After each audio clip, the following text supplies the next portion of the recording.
Depuis des décennies, nous entendons parler d'apparitions ufologiques inexpliquées et d'extraterrestres. Les ovnis, objets volants non identifiés, et les nombreux témoignages affluent de toutes parts dans le monde, et intriguent pour la plupart. Une affaire traitant de cas inexpliqués reste l'un des plus grands mystères de l'humanité, l'affaire Roswell.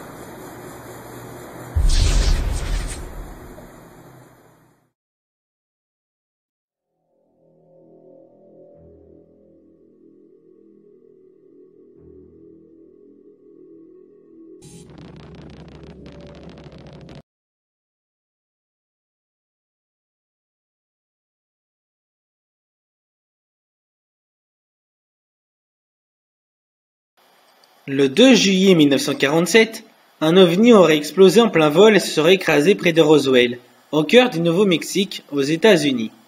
C'est un soir d'été orageux, un grand bruit est entendu provenant du ciel zébré d'éclairs. Certains disent avoir vu un disque volant exploser au-dessus du ranch d'un certain Mac Brazel. Au petit matin, l'homme constate que de nombreux débris étranges jonchent le sol de ses pâturages de moutons. Il en prélève quelques-uns et les montre à ses voisins. Puis, il contacte le shérif de sa ville, George Wilcox, 4 jours plus tard.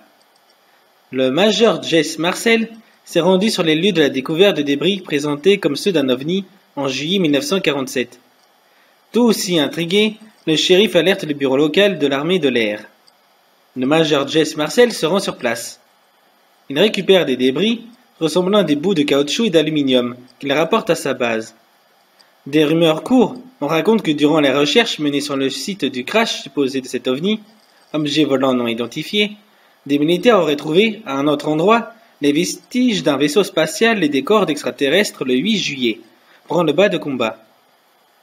Un communiqué de presse est envoyé aux médias par William Blanchard, commandant de la base militaire de Roswell. Le communiqué mentionne la présence d'un ovni, trouvé près de Roswell. Quelques heures plus tard, un second communiqué de presse précise que cet ovni n'était finalement qu'un ballon météo. Le 9 juillet, le fermier prend lui-même la parole, pour confirmer que c'est bien un ballon météo et non un vaisseau spatial, qui s'est écrasé dans son champ. Ce changement brutal de version semble suspect. L'origine des débris n'a en réalité jamais été formellement identifiée. En une seule journée, le mythe de Roswell était né. Cette affaire, qui a été très médiatisée, constitue l'un des événements les plus controversés de l'histoire. Elle a donné naissance à de nombreux livres, films et d'extravagantes thèses conspirationnistes. 70 ans après, le mystère demeure.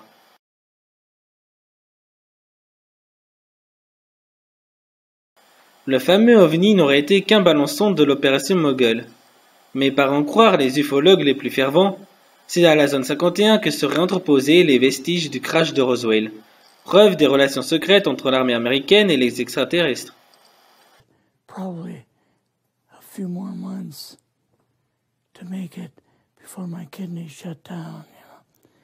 So that's kind of why I'm kind of going along with the interview at this time. You're seeing that what you went through is just too important for people not to know about. Yeah, they kind of declared it as a nothing, you know. Mm-hmm. Right. And they were telling the world all UFOs are misidentifications, hoaxes, balloons. Psychological issues, whatever. Yes. Yeah. Go out with your superior. Yes. You fly out. You land. What happens? Can you describe this whole process? What you saw? They took us the 13 or 15 miles south to S4 and like different garage door openings. Okay. And in these garage door openings, they had like different saucer crafts. The very first one had the Roswell craft in. It was kind of crashed up, but apparently every alien that was in it died except for a couple. So you see the Roswell craft, and what are some of the others that you see? Well, the Roswell craft was really strange because it looked like real heavy aluminum foil. We could rock next to it, and you could rock it. The whole thing probably weighed 150, 300 pounds. Could they tell what the source of power was of this craft? Yeah, it was like a reverse gravitational thing of some kind. In fact, one later on, I got the mathematical code for reversing gravity in a 3x5 card. I guess there are different types of grays and so on. How did you see that evidence? Well, at the later on at S4, we viewed the autopsy film, and then the colonel said, "What we've got in here is we're interviewing a gray alien." All right, right there. How did you feel at that moment? Well, I thought, boy, we had no idea we were going to see the real thing. All we saw was film. You had to have a little bit of heart racing at that Yes. moment. My boss was able to go in and had a partial interview with him. So what did this gray alien look like? Could you describe him a little bit? This one looked a little bit oriental. So I'm just wondering if it looked almost human, what about this didn't look human? No, it didn't look human as far as the skin tone and basically the shape of it and the size. How was its head size compared with a normal human, for example? Brain was kind of a little bit bigger. And some of the nose was very, very small. And the ears were just like holes. Mouth was very small. Now, why were they bringing you out here at all, anyway, to see an alien? What was the point? To go back and tell the president they actually had one. À environ 190 km au nord-ouest de Las Vegas, dans le désert du Nevada, la carte officielle devient soudainement muette. Rien de ce qui s'y trouve dans cette zone n'y est mentionné. Pourtant, il y a des montagnes et des ravins impressionnants, des bâtiments de bonne taille, ainsi qu'une immense piste d'envol longue de 9,5 km. Mais rien de tout cela ne figure sur la carte. Sur un territoire de la taille de la Suisse, il semblerait que toute activité humaine ait été volontairement occultée. Comme le dit le proverbe, il n'y a pas de fumée sans feu. Et ce proverbe convient tout à fait à la mystérieuse base 51. Que se passe-t-il donc à Nelly Force Ranch dans le Nevada? Pour que des scientifiques et des journalistes sérieux entreprennent des investigations approfondies sur ce coin de désert presque inconnu. Cette base militaire fut mise sur pied dans les années 50 par le président Truman, en vue d'expérimenter dans le plus grand secret des armes et des appareils militaires de haute performance. Dans cette immensité désertique se trouve la section Ground Lake, un lac asséché, un site top secret connu sous le nom de Zone 51, et situé à environ 128 km de Las Vegas. C'est dans cette Zone 51 que furent expérimentés les A-12 et d'autres engins de haute technologie. Pour en maintenir le secret, le Air Force en a toujours nié l'existence, alors même qu'elle a été filmée par un satellite russe. On se rend compte de son importance en observant son système de protection. La base est en effet interdite à moins de 40 km sur tout son pourtour. De plus, elle dispose d'un dispositif de protection incroyablement efficace et rapide. Son espace aérien est gardé par des radars et à la moindre violation de la zone, des chasseurs F-16 ainsi que des hélicoptères de combat entrent en action. La partie la plus proche à laquelle on peut accéder est à 20 km au nord, nord-est de la base. Il existe aussi un lieu connu de tous les ufologues, d'où l'on peut avoir une vue plongeante sur la base. Il s'agit du pic Tikabo, haut de 2300 mètres. En 1998, la secrétaire de l'Air Force, Sheila Widnall, a agrandi le périmètre de sécurité de la base, qui est désormais de la taille de la Suisse. Si une telle protection existe, c'est forcément qu'il y a quelque chose à protéger. Et dans ce cas, nul ne s'étonnera de savoir que dès 1955, la base était contrôlée par la CIA, et cela jusqu'en 1970, date où les services de renseignement de l'United States Air Force prirent la relève.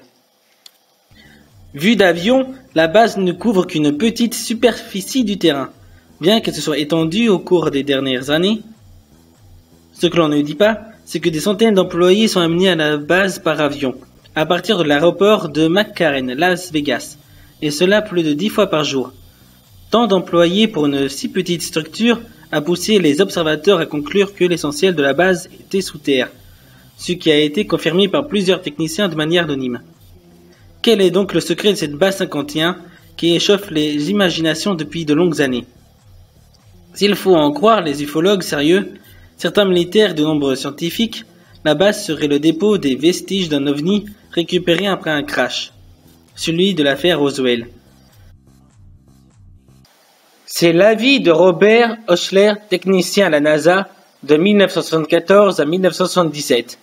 Il est dû rester loin d'être le seul puisque L.T. Cole Wendell Stephen de Service Foreign Technology de la base de White-Patterson est persuadé du fait. Pour lui, comme pour Stanton Friedman, un physicien du nucléaire, il ne fait aucun doute qu'Air Force a intercepté un ou plusieurs ovnis et que l'on cache dans la zone 51. Au sein de ce service dirigé par la CIA, on vérifie et interprète toutes les photos aériennes et satellites. Dans ce cas précis, la question est de savoir si une photo prise par un programme non classé secret défense peut être classifiée. La CIA obtiendra finalement gain de cause. Plus de 40 ans plus tard, le contenu de cette image reste un mystère absolu. La photo a été retirée des dossiers Skylab 4 face à l'influence de la CIA et à la puissance des secrets entourant la base militaire. La NASA et à l'intérieur n'ont pas eu leur mot à dire. Robert Scott Lazar, un atout du scientifique des années 1970, d'imposantes lunettes posées sur le nez, les cheveux châtains mi-longs recouvrant ses oreilles, il se fait connaître pour la première fois dans le Los Alamos Monitor, un journal local en 1982. L'article parle d'un dragster, une sorte de Formule 1 surboosté, que l'on aurait construit avec un scientifique de la NASA. Le journal présente alors Bob Lazar, affirmant être diplômé du MIT et du California Institute of Technology comme un physicien travaillant au complexe de Los Alamos Mason.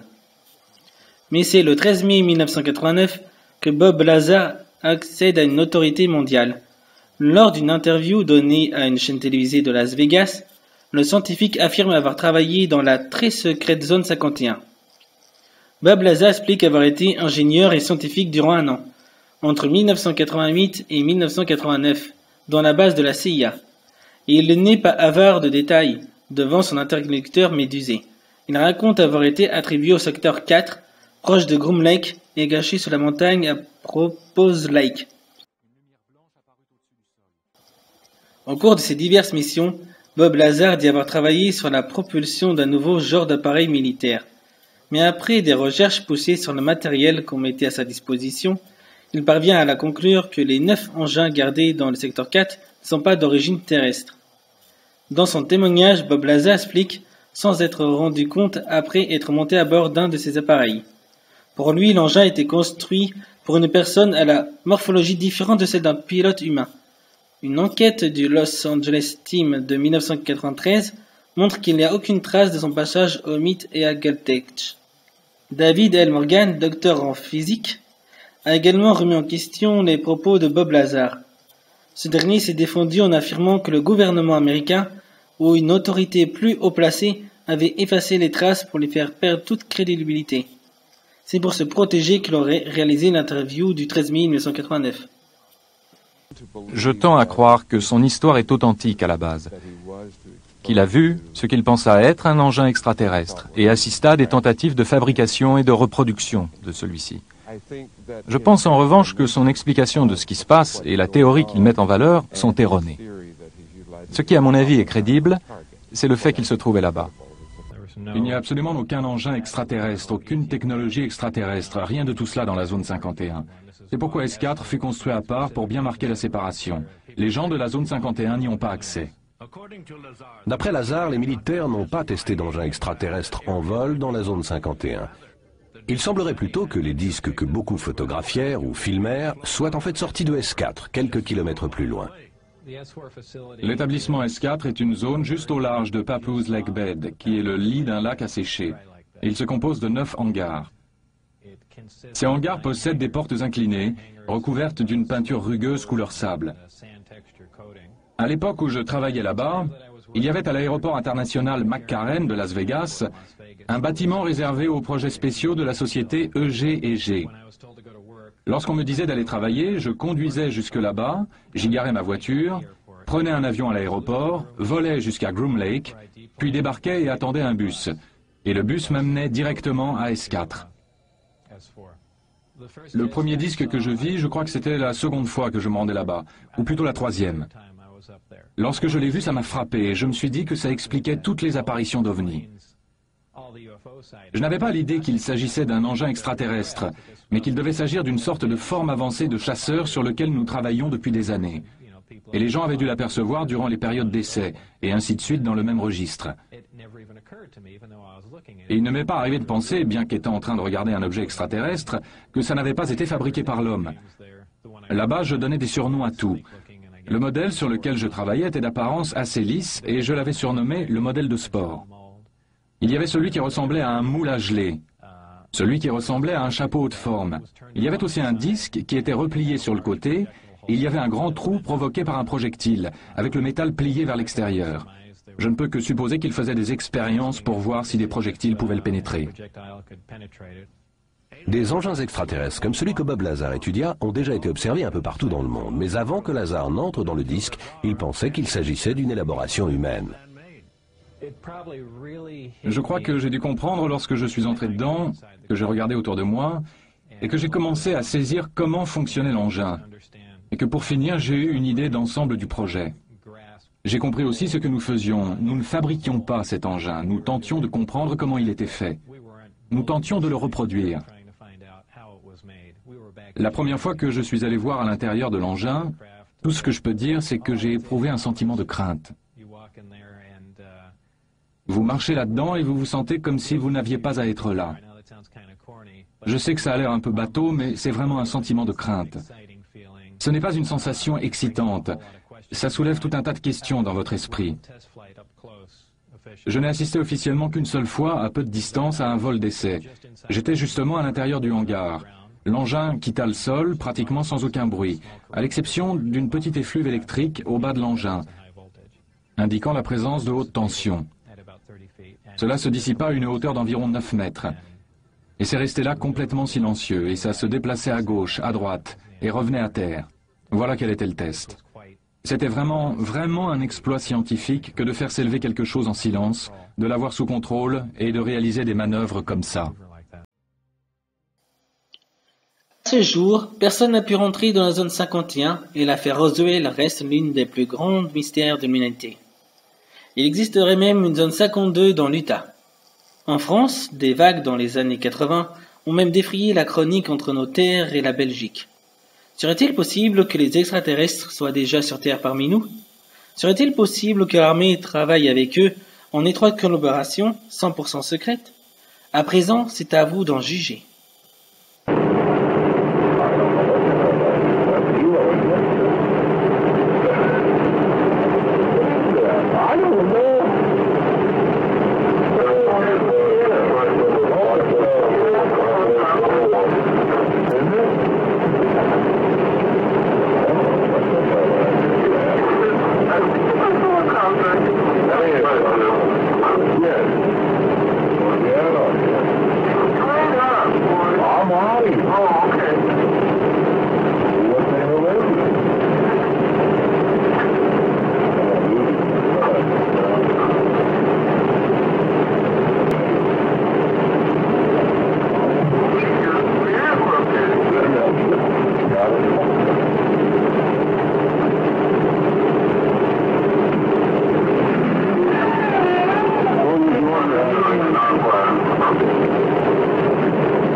Alors c'est donc ici, au bord de cette petite route, que la dizaine de témoins a pu observer le phénomène. Alors comment ça s'est passé? On l'a vu ensemble, en même temps, exactement en même temps.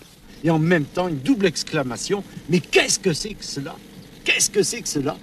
J'ai vu ce gros machin qui était comme ça. Puis on aurait dit derrière que c'était des pattes d'araignée, comme vous savez, des écrevisses, des machins comme ça. Puis alors ça dégageait comme du gaz et des machins de papier qui flottaient derrière. Et j'étais absolument hypnotisé par cet objet insolite. Lorsque Chimène me prend par le bras, il me dit « Je regarde ce qui vient là-bas ». Nous avons regardé. Alors là, franchement, nous avons eu peur l'un et l'autre. Mais vraiment peur, hein. Car les trois objets qui apparaissaient à l'horizon étaient en tout point semblables au premier. Ils sont venus à peu près au pignon, dans l'axe du pignon. Oui, c'est cela. On aurait dit qu'ils les amusaient. Ils s'amusaient ensemble. Mais alors, des mouvements symétriques. Vertical, horizontal, vertical, horizontal. Quel est le bruit que vous avez entendu? Est-ce que c'est un sifflement, un souffle? Ah, comme un graissement. C'était du... Vas-y que je te pousse. Lorsqu'au moment précis où il semblait que tout allait s'effondrer au milieu d'un choc effroyable, le premier objet est monté en altitude, c'est la première fois qu'il est monté, n'est-ce pas? Il est monté avec une vitesse extraordinaire, j'estime à plus de 2000 à l'heure. Au bout d'un moment, on n'a plus vu qu'un seul petit point noir. Et j'ai dit à Chimène, cette fois, ça y est, le spectacle est terminé. Et vous avez eu des ennuis après, non? On s'est moqué de vous, non? Pas du tout. Oh, il y en a bien quelques-uns qui disaient qu'on a eu des illusions dans le ciel. On ne peut pas parler d'hallucination. Non, Hein? non, pas du tout.